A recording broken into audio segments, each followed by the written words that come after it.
Patolbabu film star Satyajit Ray. Patolbabu সবে বাজারের থলিটা কাঁধে ঝুলিয়েছেন, এমন সময় বাইরে থেকে নিশিকান্তবাবু হাঁক দিলেন, পটল, আছো নাকি হে? আজ্ঞে হ্যাঁ, দাঁড়ান আসছি। নিশিকান্ত ঘোষ মশাই নেপাল ভট্টাজি লেনে পটলবাবুর তিনখানি বাড়ি পরেই থাকেন। বেশ আমুদে লোক। পটলবাবু থলে নিয়ে বেরিয়ে এসে বললেন, কি ব্যাপার সকাল সকাল? শোনো, তুমি ফিরছো কতক্ষণে? এই ঘন্টাখানেক। কেন? তারপর আর বেরোনোর ব্যাপার নেই তো? আজ তো টেগরস বার্থডে। আমার ছোট ছোট শালার সঙ্গে কাল নেতাজি ফার্মেসিতে দেখা হলো। সে ফিল্মে কাজ করে, লোকজন জোগাড় করে দেয়। বললে কি জানি একটা ছবির একটা সিনেমার জন্য একজন লোক দরকার। যেরকম চাইছে, বুঝেছো, 50 বছর, 50 বয়স, বেটে খাটো, মাথায় টাক। আমার টক করে তোমার কথা মনে পড়ে গেল, তাই তোমার হদিশ দিয়ে দিলুম। বলেছি সোজা তোমার সঙ্গে এসে কথা বলতে। আজ সকালে 10টা নাগাদ আসবে বলেছে, তোমার আপত্তি নেই তো? ওদের রেট হিসেবে কিছু পেমেন্টসও দেবে অবশ্যই। সকালবেলা ঠিক এই ধরনের একটা খবর পটলবাবু আশাই করেননি। 52 বছর বয়সে ফিল্মে অভিনয় করার প্রস্তাব আসতে পারে, এটা তার মতো নগণ্য লোকের পক্ষে অনুমান করাটা কঠিন বই কি। এ যে একেবারে অভাবনীয় ব্যাপার। কি হে, হ্যাঁ কি না বলে ফেলো। তুমি তো অভিনয় টভিনয় করেছো এককালে, তাই না? হ্যাঁ মানে না বলার আর কি আছে? যে আসুক, কথা টথা বলে দেখি। কি নাম বললেন? বললেন আপনার শালার? নরেশ দত্ত। বছর 30, লোক, লম্বা দোহারা চেহারা। 10টা, 10:30 নাগাদ আসবে। বাজার করতে গিয়ে আজ পটলবাবু গিন্নির ফরমাস গুলিয়ে ফেলে কালো জিরের বদলে ধানি লঙ্কা কিনে ফেললেন। আর সৈন্ধব নুনের কথাটা তো বেমালুম ভুলেই গেলেন। এতে অবশ্যই আশ্চর্য হবার কিছুই নেই। এককালে পটলবাবু রীতিমতো অভিনয়ের শখ ছিল। শুধু শখ কেন, নেশাই বলা যায় চলে। যাত্রায়, শখের থিয়েটারে, পুজো পার্বণে, পাড়ার ক্লাবের অনুষ্ঠানে তার বাধা কাজ ছিল অভিনয় করা। হ্যান্ডবিলে কতবার নাম উঠেছে পটলবাবুর। একবার তো নিচের দিকে আলাদা করে বড় অক্ষরে নাম বেরোলো, পরাশরের ভূমিকায় শ্রী শীতলাকান্ত রায় পটলবাবু। তার নামে টিকিট বিক্রি হয়েছে বেশি। এমনও সময় গেছে এককালে, তখন অবশ্যই তিনি থাকতেন কাছড়াপাড়ায়। সেখানে রেলের কারখানায় চাকরি ছিল তার। 1934 সনে কলকাতার হাডসন অ্যান্ড কিম্বার্লি কোম্পানিতে আরেকটু বেশি মাইনের একটা চাকরি, আর নেপাল ভট্টাজি লেনে এই বাড়িটা পেয়ে পটলবাবু সস্ত্রীক কলকাতায় চলে আসেন। কটা বছর কেটেছিল ভালোই। আপিসের সাহেব বেশ স্নেহ করতেন পটলবাবুকে। 43 সনে পটলবাবু সবে একটা পাড়ায় থিয়েটারের দল গড়ব করছেন, এমন সময় যুদ্ধের ফলে আপিস হলো ছাঁটাই। আর পটলবাবু 9 বছরের সাধের চাকরিটি কর্পূরের মতো উবে গেল। সেই থেকে আজ অবধি বাকি জীবনটা রোজগারের ধান্দায় কেটে গেছে পটলবাবুর। গোড়ায় একটা মণিহারি দোকান দিয়েছিলেন, সেটা বছর 5 চলে উঠে যায়। তারপর একটা বাঙালি আপিসে কেরানিগিরি করেছিলেন কিছুদিন, কিন্তু বড় কর্তা বাঙালি সাহেব মিটারের ঊর্ধ্বতার অকারণ চোখ রাঙানি সহ্য করতে না পারে তিনি নিজেই চাকরি ছেড়ে দেন। তারপর এই 10টা বছর ইন্স্যুরেন্সের দালালি থেকে শুরু করে কি না করেছেন পটলবাবু। কিন্তু যে অভাব, যে টানাটানি, সে আর দূর হয়নি কিছুটাই। সম্প্রতি তিনি একখানি লোহা লক্করের দোকানে ঘোরাঘুরি করছেন। তার এক খুড়তুতো ভাই বলেছে সেখানে একটা ব্যবস্থা করে দেবে না। আর অভিনয়, সে তো যেন আর এক জন্মের কথা। অজান্তে একটা দীর্ঘশ্বাসের সঙ্গে আবছা আবছা মনে পড়ে যায়। এই এই আর কি। নেহাত পটলবাবু স্মরণশক্তি ভালো, তাই কিছু ভালো ভালো পার্টের ভালো ভালো অংশ এখনো মনে আছে। শুনো, পুনঃ পুনঃ গান্ডীব ঝঙ্কার, সপক্ষ আকুল মহারণে, যিনি শত পবন হুঙ্কার, পর্বত আকার গদা করিতেছে ঝঙ্কার, বৃকোদর সঞ্চালনে। ওহ, ভাবলে এখনো গায়ে কাটা দিয়ে ওঠে। নরেশ দত্ত এলেন ঠিক 12:30টার সময়। পটলবাবু প্রায় আশা ছেড়ে দিয়ে নাইতে যাবার তোড়জোড় করছিলেন, এমন সময় দরজায় টোকা পড়ল। আসুন আসুন। পটলবাবু দরজা খুলে আগন্তুককে প্রায় ঘরের ভিতরে টেনে এনে তার হাতল ভাঙা চেয়ারটি তার দিকে এগিয়ে দিলেন। বসুন। না না, বসবো না। নিশিকান্তবাবু আপনাকে আমার কথা বলেছেন বোধ হয়। হ্যাঁ হ্যাঁ, আমি অবশ্যই খুব অবাকই হয়েছি এতদিন বাদে। আপনার আপত্তি নেই তো? পটলবাবু লজ্জায় মাথা হেঁট হয়ে গেল। আমাকে দিয়ে হে হে মানে চলবে তো? নরেশবাবু গম্ভীরভাবে একবার পটলবাবুর আপাত মস্তক চোখ বুলিয়ে নিয়ে বললেন, বেশ চলবে, খুব চলবে। কাজটা কিন্তু কালই। কাল? কাল রবিবার? হ্যাঁ। কোনো স্টুডিওতে নয় কিন্তু, জায়গাটা বলে দিচ্ছি আপনাকে। মিশন রো আর বেন্টিং স্ট্রিটের মোড়ের ফ্যারাডে হাউসটা দেখেছেন তো? 7 তলা বিল্ডিং একটা, সেইটের সামনে। ঠিক 8:30টায় পৌঁছে যাবেন। ওইখানেই কাজ। 12টার মধ্যে ছুটি হয়ে যাবে আপনার। নরেশবাবু উঠে পড়লেন। পটলবাবু ব্যস্ত হয়ে বললেন, কিন্তু পাঠটা কি বললেন না তো? পাঠ হলো গিয়ে আপনার একজন পেডেস্ট্রিশিয়ানের, মানে পথচারী আর কি, একজন অন্যমনস্ক বদমেজাজি পেডেস্ট্রিয়ান। ভালো কথা। আপনার গলা বন্ধ কোট আছে কি? তা আছে বোধহয়, ওটাই পরে আসবেন। ডার্ক রং তো? বাদামি গোছের, গরম কিন্তু। তা হোক না। আর আমাদের সিনটাও শীতকালের, ভালোই হবে। কাল 8:30 ফ্যারাডে হাউস। পটলবাবু ধা করে জরুরি প্রশ্ন মাথায় এসে গেল, পাঠটায় ডায়লগ আছে তো? কথা বলতে হবে তো? আলবৎ, স্পিকিং পার্ট। আপনি আগে অভিনয় করেছেন তো? হ্যাঁ হ্যাঁ, তা একটু আধটু। তবে শুধু হেঁটে যাবার জন্য আপনার কাছে আসবো কেন? সে তো রাস্তা থেকেই যে কোনো একটা পেডেস্ট্রিশিয়ান ধরে নিলেই হলো। ডায়লগ আছে বই কি, এবং সেটা কাল ওখানে গেলেই পেয়ে যাবেন। আসি। নরেশ দত্ত চলে যাওয়ার পর পটলবাবু তার গিন্নির কাছে গিয়ে ব্যাপারটা খুলে বললেন, যা বুঝছি, বুঝলে গিন্নি, এ পাঠটা হয়তো তেমন একটা বড় কিছু নয়। অর্থপ্রাপ্তি অবশ্যই আছে সামান্য, কিন্তু সেটাও বড় কথা নয়। আসল কথা হচ্ছে, থিয়েটারে আমার প্রথম পাঠ কি ছিল মনে আছে তো? মৃত সৈনিকের পাঠ। সে ফাঁ করে চোখ বুজে হাত পা ছড়িয়ে পড়ে থাকা। আর তার থেকে আস্তে আস্তে কোথায় উঠেছিলাম মনে আছে তো? ওয়াটস সাহেবের হ্যান্ডশেক মনে আছে তো? আর আমাদের মিউনিসিপ্যালিটির চেয়ারম্যান চারু বিশ্বাসের দেবাশে মেডেল। হ্যাঁ, এ এ তো সবে সিঁড়ির প্রথম ধাপ। কি বলো? হ্যাঁ, মান যশ প্রতিপত্তি খ্যাতি যদি বেঁচে থাকি ভবে হেমোর গৃহিণী, এসবই লোভিব আমি।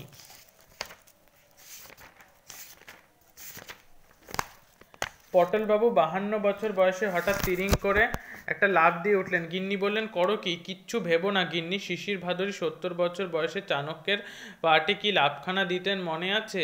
আজ যে পুনর্যৌবন লাভ করেছি। গাছে কাঁঠাল গোফেতের স্বাদে কি তোমার কোনোদিন কিচ্ছু হয় না? হবে হবে, সব হবে। ভালো কথা। আজ বিকেল একটু চা খাবো, বুঝেছো? আর সঙ্গে একটু আদার রস, নইলে গলাটা ঠিক।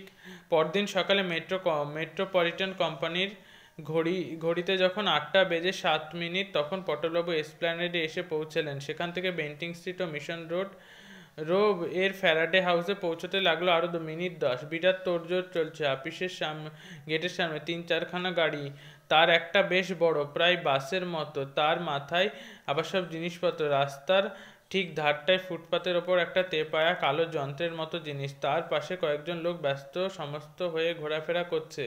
গেটের ঠিক মুখটাতে একটা তেপায়া লোহার ডান্ডার মাথায় আরেকটা লোহার ডান্ডা আড়াআড়ি ভাবে শোয়ানো রয়েছে, আর তার ডগা থেকে ঝুলছে একটা মৌমাছি চাকের মতো দেখতে জিনিস। এছাড়া ইতস্তত জড়িয়ে রয়েছে জনা 30 লোক, যাদের মধ্যে অবাঙালিও লক্ষ্য করলেন পটলবাবু। কিন্তু এদের যে কি কাজ সেটা ঠাউর করতে পারলেন না। কিন্তু নরেশবাবু কোথায়? একমাত্র তিনি ছাড়া তো পটলবাবুকে কেউই চেনে না। দূর দূর বুকে পটলবাবু এগিয়ে চলেন আপিসের গেটের দিকে। বৈশাখ মাস, গলাবন্ধ খদ্দরের কোটটা গায়ে বেশ ভারী বোধ হচ্ছিল। গলার চারপাশ ঘিরে বিন্দু বিন্দু ঘাম অনুভব করলেন পটলবাবু। ও এই যে অতুলবাবু, এদিকে। অতুলবাবু পটলবাবু ঘুরে দেখেন আপিসের বারান্দায় একটা থামের পাশে দাঁড়িয়ে নরেশবাবু। এদিকে গিয়ে নমস্কার করে বললেন, আমার নামটা বোধহয় ঠিক নোট করা নেই আপনার? শ্রী শীতলাকান্ত রায়। অবশ্যই পটলবাবু বলেই জানে সকলে। থিয়েটারেও ওই নামে জানতো। ওহ, তা আপনি তো বেশ পাংচুয়াল দেখছি। পটলবাবু মৃদু হাসলেন। 9 বছর হাডসন কিম্বার্লিতে চাকরি করেছি, লেট হয়নি একদিনও, নট এ সিঙ্গেল ডে। বেশ বেশ, আপনি এক কাজ করুন, ওই ছায়াটার গিয়ে একটু ওয়েট করুন, আমরা এদিকে একটু কাজ নিয়ে এগিয়ে নিই। তেপায়া যন্ত্রটার পাশ দিয়ে একজন বলে উঠল, নরেশ স্যার, উনি কি আমাদের লোক? হ্যাঁ স্যার, ইনি। মানে ওই ধাক্কার ব্যাপারটা।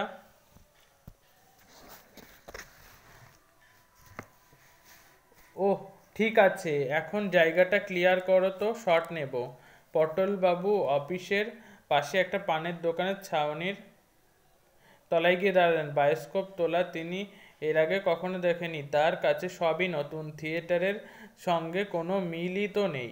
আর কি পরিশ্রম করে লোকগুলো, ওই ভারী যন্ত্রটাকে পিঠে করে নিয়ে এখান থেকে ওখানে রাখছে একটি 21-22 বছরের ছোকরা। 20-25-এর ওজন তো হবেই যন্ত্রটার, কিন্তু তার ডায়লগ কই? আর তো সময় নেই বেশি, অথচ এখনো তাকে যে কি কথা বলতে হবে তাই জানেন না পটলবাবু। হঠাৎ যেন একটু নার্ভাস বোধ করলেন। পটলবাবু এগিয়ে যাবেন নাকি? ওই তো নরেশবাবু, একবার তাকে বলা উচিত নয় কি? পাঠ ছোটই হোক আর বড়ই হোক, ভালো করে করতে হলে তাকে তো তৈরি করতে হবে সেই পাঠ। না হলে এতগুলো লোকের সামনে তাকে যদি কথা গুলিয়ে ফেলে অপদস্থ হতে হয়। আজ প্রায় 20 বছর অভিনয় করা হয়নি যে। পটলবাবু এগিয়ে যেতে গিয়ে একটা চিৎকার শুনে থমকে গেলেন। সাইলেন্স! তারপর নরেশবাবুর গলার আওয়াজ পাওয়া গেল, এবার শট নেওয়া হবে। আপনারা দয়া করে একটু চুপ করুন, কথাবার্তা বলবেন না, জায়গা ছেড়ে নড়বেন না, ক্যামেরার দিকে এগিয়ে আসবেন না। তারপর আবার সেই প্রথম গলার চিৎকার এলো, সাইলেন্স টেকিং। এবার পটলবাবু লোকটিকে দেখতে পেলেন। মাঝারি গোছের মোটাসোটা ভদ্রলোকটি তেপায়া যন্ত্রটার পাশে দাঁড়িয়ে আছেন। গলার একটা চেন থেকে দূরবীনের মতো কি একটা জিনিস ঝুলছে। ইনি কি পরিচালক নাকি? কি আশ্চর্য, পরিচালকের নামটাও যে জেনে নেওয়া হয়নি। এবারে পরপর আরও কতগুলো চিৎকার পটলবাবু কানে এলো। Start, sound, running, action. Action কথাটার সঙ্গে সঙ্গে পটলবাবু দেখলেন চৌমাথার কাছ থেকে একটা গাড়ি এসে আপিসের সামনে থামলো। আর তার থেকে একটি মুখে গোলাপি রং মাখা স্যুট পরা যুবক দরজা খুলে প্রায় হুমড়ি খেয়ে নেমে হনহনিয়ে আপিসের গেট পর্যন্ত গিয়ে থেমে গেল। পরক্ষণেই পটলবাবুর চিৎকার শুনলেন। কাট! আর অমনি সাইলেন্স ভেঙে গিয়ে জনতার গুঞ্জন শুরু হয়ে গেল। পটলবাবুর পাশেই এক ভদ্রলোক তার দিকে ঝুঁকে পড়ে জিজ্ঞেস করলেন, ছোকরাটিকে চিনলেন তো? পটলবাবু বললেন, কই না তো। ভদ্রলোক বললেন, চঞ্চল কুমার।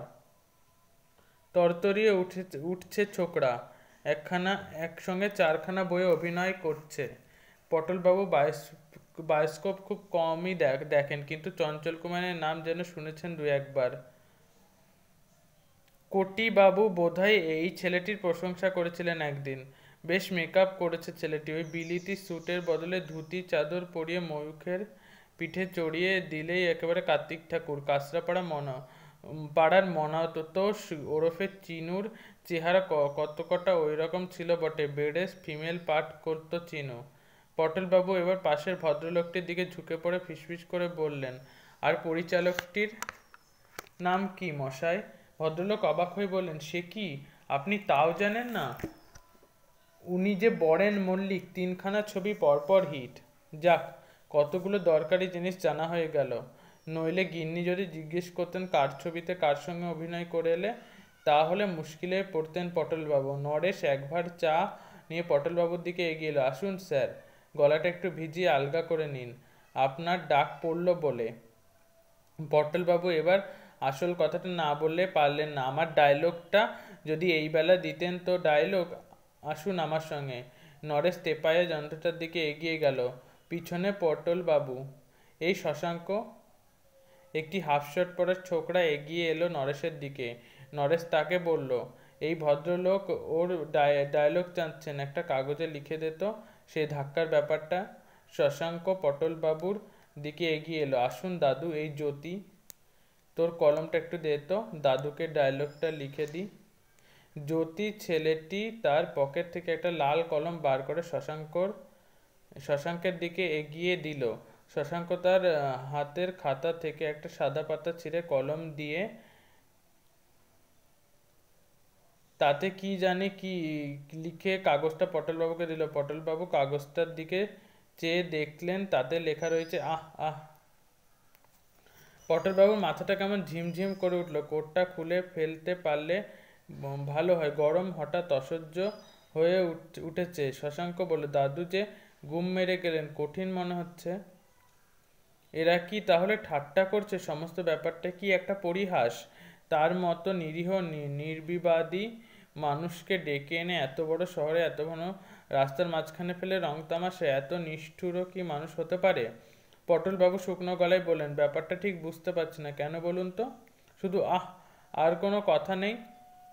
শশাঙ্ক চোখ কপালে তুলে বলল, বলেন কি দাদু, ও কি কম হলো নাকি? এ তো রেগুলার স্পিকিং পার্ট, বরেন মল্লিকের ছবিতে স্পিকিং পার্ট। আপনি কি বলছেন কি? আপনি তো ভাগ্যবান লোক মশাই, জানেন আমাদের এই ছবিতে আজ অবধি প্রায় 150 লোক পাঠ করে গেছে, যারা কোনো কথাই বলেনি, শুধু ক্যামেরার সামনে দিয়ে হেঁটে গেছে। অনেকে আবার হাটেও নিষেধ দাঁড়িয়ে থেকেছে, কারুর কারুর মুখ পর্যন্ত দেখা যায়নি।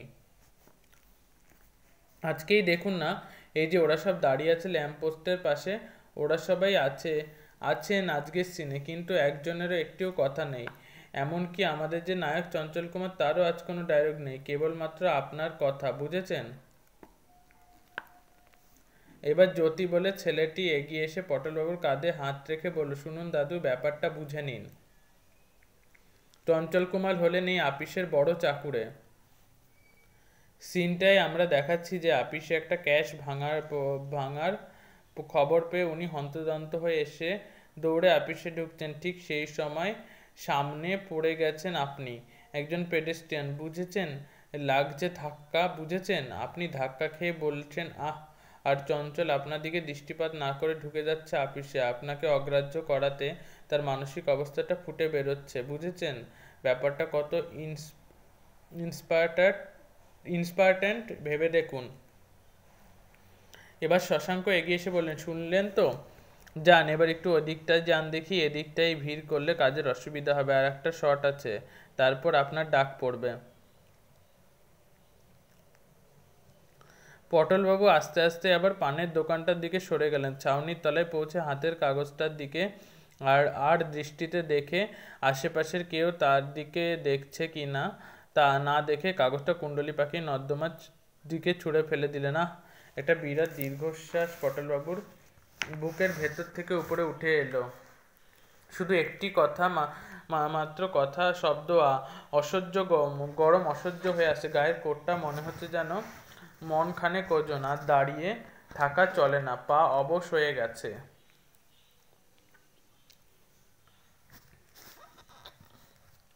পটলবাবু এগিয়ে গিয়ে পানের দোকানের ওদিকের আপিসটার দরজার সিঁড়ি উপরে বসে পড়লেন। 9:30 বাজে। করালিবাবু বাড়িতে শ্যামা সঙ্গীত হয় রবিবার সকালে। পটলবাবু নিয়মিত গিয়ে শোনেন, বেশ লাগে। সেখানেই যাবেন নাকি? চলে গেলে ক্ষতিটা কি? এইসব বাজে খেলো লোকের সংসর্গে রবিবারের সকালটা মাটি করে লাভ নেই কিছু, আর অপমানের বোঝাটাও যে বইতে হবে সেই সঙ্গে। সত্যজিৎ রায়, জন্ম 1921, প্রয়াত হয়েছেন 1992। বাংলা সাহিত্যের সত্যজিৎ রায় অন্যতম জনপ্রিয় লেখক, বিশ্ববন্দিত এই চলচ্চিত্রকার, একই সঙ্গে সঙ্গীত স্রষ্টা, প্রচ্ছদশিল্পী, সাহিত্য রচয়িতা। দীর্ঘকাল সন্দেশ পত্রিকার সম্পাদনা করেছেন। উল্লেখযোগ্য গ্রন্থ সোনার কেল্লা, বাদশাহী আংটি, 1 ডজন গপ্প, আরও 12। 1967 সালে তার প্রফেসর শঙ্কু শ্রেষ্ঠ সাহিত্য গ্রন্থরূপে একাডেমি পুরস্কার পায়। 1992 সালে তিনি ভারতরত্ন পান। পটলবাবু ফিল্মস্টার গল্পটি তার 1 ডজন গপ্প থেকে নেওয়া হয়েছে।